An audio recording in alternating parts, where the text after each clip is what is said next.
สบายดีอีกรอบค่ำจ้ะพี่น้องมาหอดแล้วบุญปากแซงอ้าว7 โล 100 โอ้ยจะเห็นพอซื้อบ้านข้าเจ้าพี่น้องเอ้ยชิ้นยักษ์ครับผม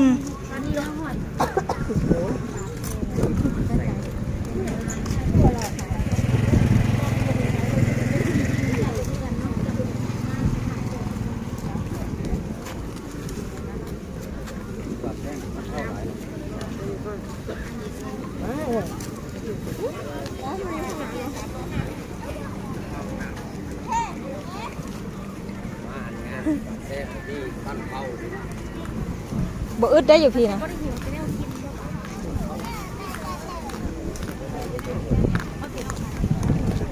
ออกมาจังหิวออกมาจังหิว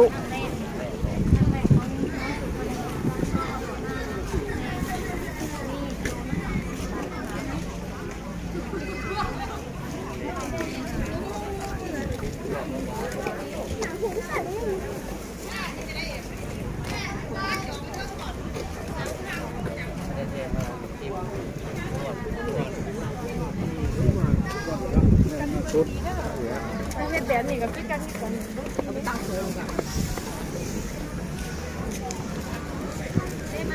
ฮะเต้บ่อยากนุ่งเลยนุ่งบ่ม่วน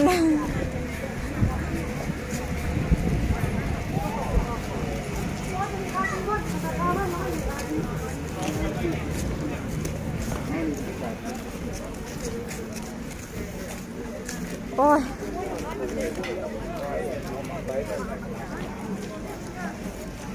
แน่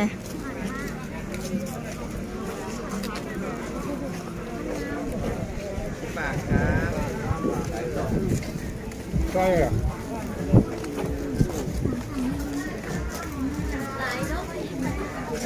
คุยได้ตัวจักรวยนะของกระเป๋าเดี๋ยวเขาหัวกระเป๋าเงินมันเสียอีก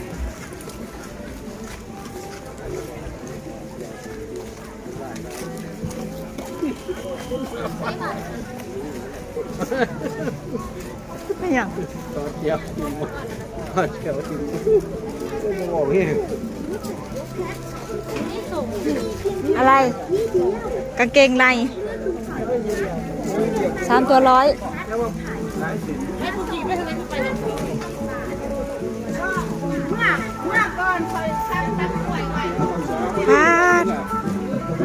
คือเป็นตากินแท้นี่เป็นตาแซ่บเลยพี่น้อย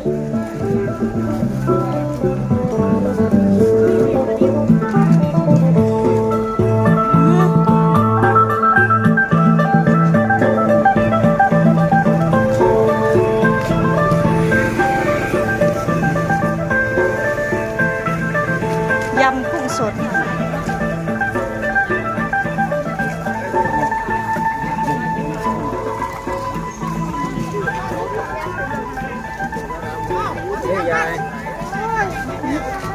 ลูกพอดพี่น้อง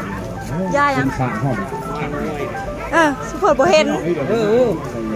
มันมวยอะไรพอไปใส่มันจักขวดนี่พอได้พอแบบนี้เด้อมันมองอันนี้เด้เขาจะขายยอดมาก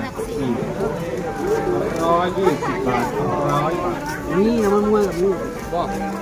นี่พูดถึงเงินมาเดือนนี้หาออกมาก่อน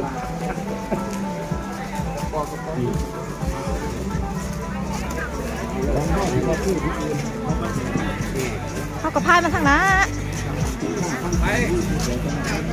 คุณได้อยากเห็นคนร้ายพี่น้องเอ้ยมาที่ปากแซงได้เลยคุณได้อยากเห็นคนร้ายเลขว่าเลขไก่ครับไก่ครับ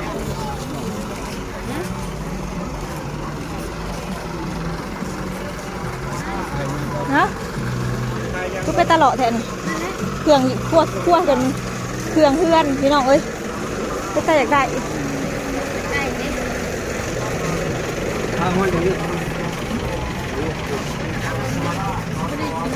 มีหอดเนื้อขาย ชาวราชวราชร้อนเดินทางนี้นะครับยำแซ่บบางแสนรสเด็ดรสแซ่บยำหอยนางรมในลำพูนของกระสุน เขาราชวราชร้อนๆเดินทางนี้นะครับยำแซ่บบางแสนรสเด็ดรสแซ่บยำผัดกะเพราแซ่บ มะขามอยากได้อันนี้เลยนี่มะขามน่ะอยากได้แบบนี้เฮ้ยถ้าหากบุมีของผู้น้อยโอ้ยมันบ่ใส่ได้หัวยุกแบบนั้นนะ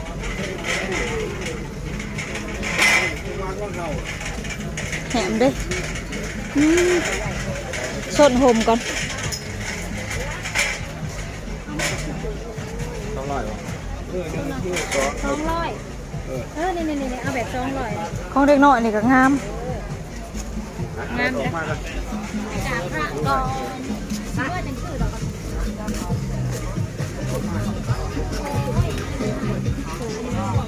แล้วก็แยกให้ดีบ้านเอา ตอนนี้เฮาก็สิได้งูกลับเมื่อแล้วพี่น้องเอ้ยค่ำแล้วยันด่านปิดฟ้าเลาะออกหาทางเมื่อบัดนี้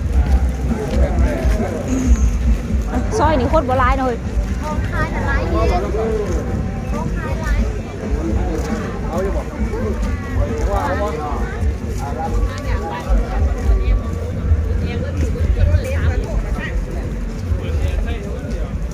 ป๊อกฮะ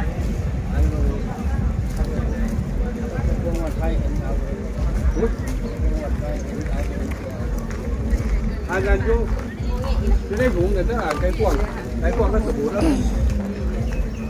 ใช้แคนนะเฮ้ยใช้แคนตัวน่ะซอยได้ ไปนี่ ฮะ นี่ละนี่ละ50 บาท พ่อเลยบ่หวยนะ ดีนะ หวยเจ้าน่ะพ่อเลยบ่ ได้รถไฟนะไม่ได้รถไฟไม่บ่น ใช้รถไฟ นี่เบิดตัวหนึ่งเอาบ่ไปสั่งบ่ พ่อให้น้องพรสั่งใส่ ได้รถไฟ รถไฟเป็นล่างนะครับ นี่ หรือว่าเป็นรถไฟเป็นหุ่นยนต์ ฮะจักแบบใด เป็นล่าง บ่มีเอาแบบใดสั่ง น่าจะท่าแล่นตามล่างนะ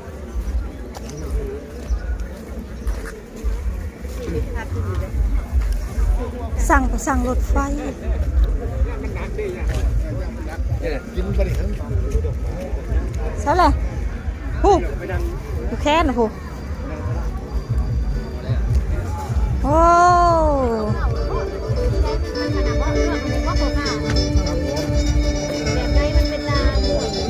อุ้ยยังนี่กับแก่คุยบ่นี่เอิ้นคุยบ่ยังนี่เอิ้นยังนี่น้อยๆนี่ อันนี้ปี ปี เพื่อนปี ฮะ เอาสับเลยบ่ ให้เราเป่าให้เบิ่งดูเราเป่าเป็นอยู่บ่ พ่อข้าเป่าให้เบิ่ง เป่าให้เบิ่งดู แบบใด พ่อข้าเพิ่นเป่าให้ฟัง ให้พ่อข้าเป่าดูเบิ่ง น้อยกับป้าไม่ได้เอา นั่นเอ้า อย่าโยกมันสินะ หนักนี่ มันมีจะขอจากที่ก่อน นั่นม่วนเลยได้ตัวน่ะ เฮ็ดเองพ่อ เอาใหญ่รถเป็นยัง อันนี้นะเฮ็ดเองพ่อเพชรนะ เอาใหญ่รถนะ มันจะเมื่อเฮียนเป่าพอดยังไงนี่นะยี่ผู้หญิงพี่โดพี่โด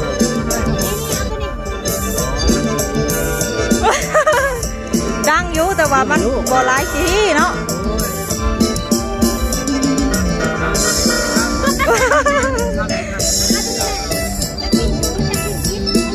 อันนั้นมันก็อะไรราคา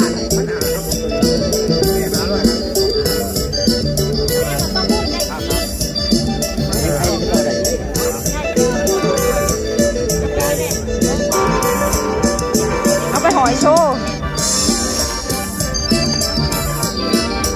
โอ้ปีผู้ไทยนี่เท่าไหร่ฮะ50 เป่าเป็นบ่ เนี่ยปีผู้ไทยหรือเปล่าเอาแค่นั้นอ่ะ พินบ่เนี่ยเจ้าจังเดี๋ยวนี้ เพราะเราจะได้แค่ ป้าปีละเถื่อเด้อสิบอก สั่งเมียเด็ก เออ เด็กไทยอยากได้ครับปีผู้ไทยอยู่แล้ว ร้านนี้บ่มีบ่ ปีผู้ไทยก็ได้เล่าเป็นเรื่อง ผมได้เข้าปวดแยกถูกกระทบแยกหน่อยอย่างไรก็ต้องตัว เนี่ยปัดโดน จะหลับวัฒนาพอเดี๋ยวก็เบิดไปเจ้าหน้าถอยอยู่คอยถ้าประมาณยังมาหายังมาเราเป็นไหนบุกก็จะพอหนูของหนูเป็นของตัว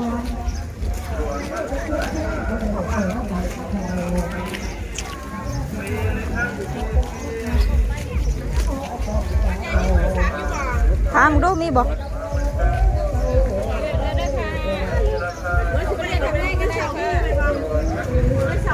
ถามเขาเจ้าด้วย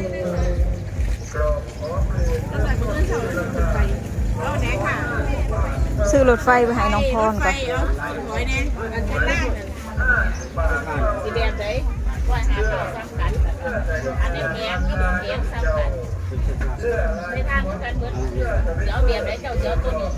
นี่เท่าไห แบ ร่ บใดแบบใด 159เท่ากัน เอาตัวไหน เจ้าเจ้าตัวนี้ เอาแบบไหนค่ะ หืม แกงมันสิตัวใหญ่กว่า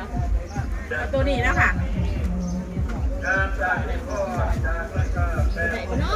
เอาลงมาเบิดแผงลูก โอเคเด้อพี่น้องมาวันนี้ก็ต้องมาขอจบคลิปไปสักก่อนเด้อเฮาสิได้เดินทางกลับแล้วพี่น้องเอ้ยอย่ามันขับนะสบายดีเด้อ